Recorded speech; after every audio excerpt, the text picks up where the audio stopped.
बाबा को अनाड़ी मत समझो, मेरे भोले बाबा को अनाड़ी मत समझो, मेरे भोले बाबा को अनाड़ी मत समझो, मेरे भोले बाबा को अनाड़ी मत समझो।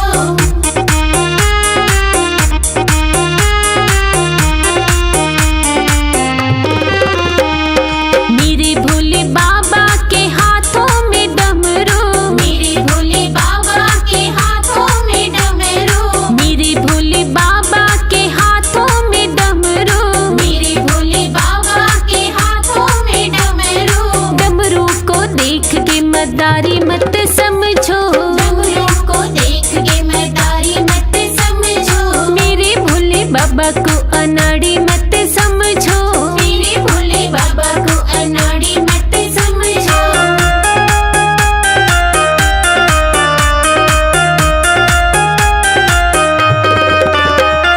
मेरे भोले बाबा की बैलों की सवारी, मेरे भोले बाबा की बैलों की सवारी, मेरे भोले बाबा की बैलों की सवारी, मेरे भोले बाबा की बैलों की सवारी। बैलों को देख के व्यापारी मत समझो, बैलों को देख के व्यापारी मत समझो, मेरे भोले बाबा को अनाड़ी मत समझो, मेरे भोले बाबा को अनाड़ी मत समझो।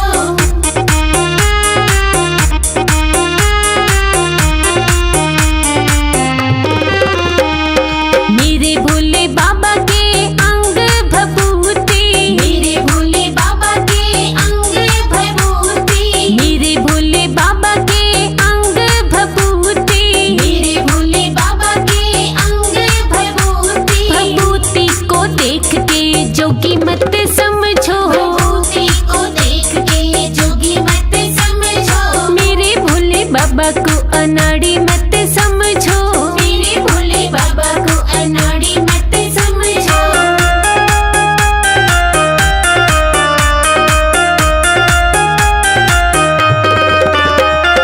मेरे भोले के गले में नागों की माला, मेरे भोले के गले में नागों की माला, मेरे भोले के गले में नागों की माला, मेरे भोले के गले में नागों की माला। नागों को देख के सपेरा मत समझो, नागों को देख के सपेरा मत समझो, मेरे भोले बाबा को अनाड़ी मत समझो, मेरे भोले बाबा को अनाड़ी मत समझो।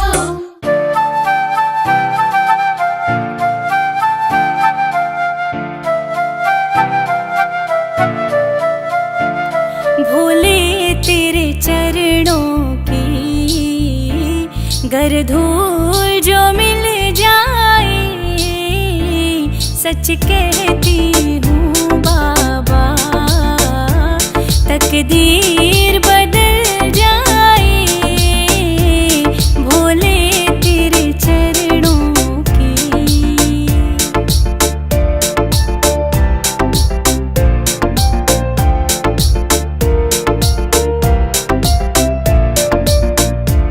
सुनते हैं तेरी रहमत दिन रात बरसती है, सुनते हैं तेरी रहमत दिन रात बरसती है, एक बूंद जो मिल जाए, एक बूंद जो मिल जाए, दिल की कली खिल जाए, भोले तेरे चरणों की।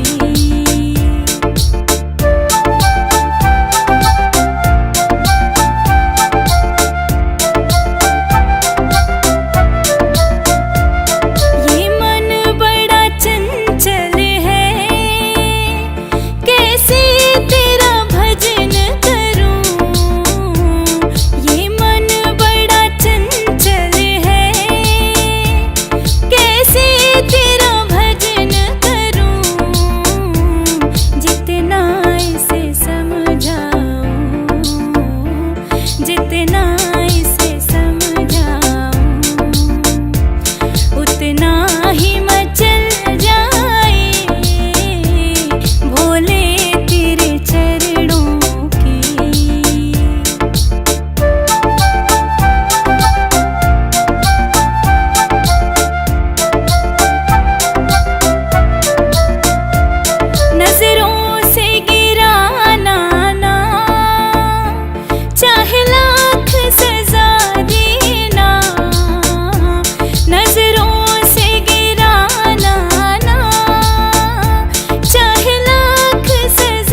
मेरा दम ही निकल जाए भोले तेरे चरणों की, भोले तेरे चरणों की।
सब है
शंकर चले कैलाश के बूंदिया पड़ने लगी। शिव शंकर चले कैलाश के बूंदिया पड़ने लगी। भोले बाबा चले कैलाश के बूंदिया पड़ने लगी। भोले बाबा चले कैलाश के बूंदिया पड़ने लगी।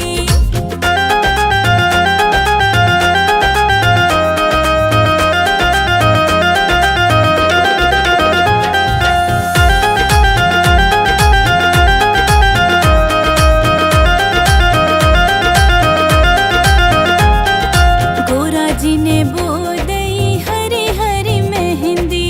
गोरा जी ने बो दई हरी हरी मेहंदी। भोले बाबा ने बो दई भांग बूंदिया पड़ने लगी। भोले बाबा चले कैलाश के बूंदिया पड़ने लगी।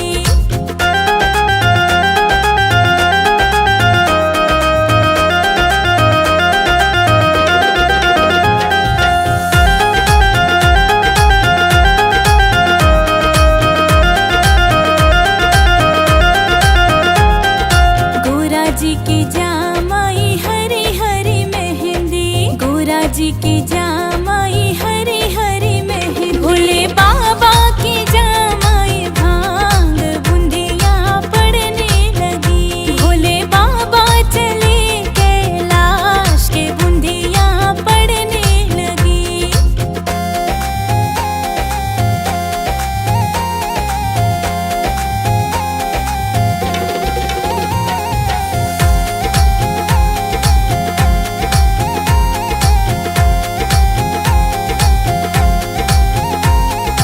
गोरा जी की पक गई हरी हरी मेहंदी।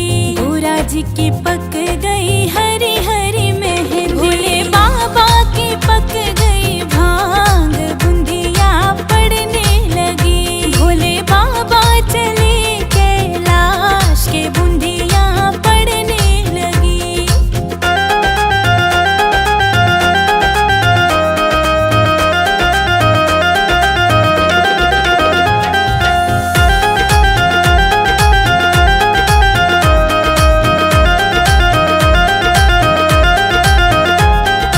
गोरा जी ने काट लई हरी हरी मेहंदी। गोरा जी ने काट लई हरी हरी मेहंदी। भोले बाबा ने काट लई भांग की बूंदिया पड़ने लगी। भोले बाबा चले कैलाश के बूंदिया पड़ने लगी।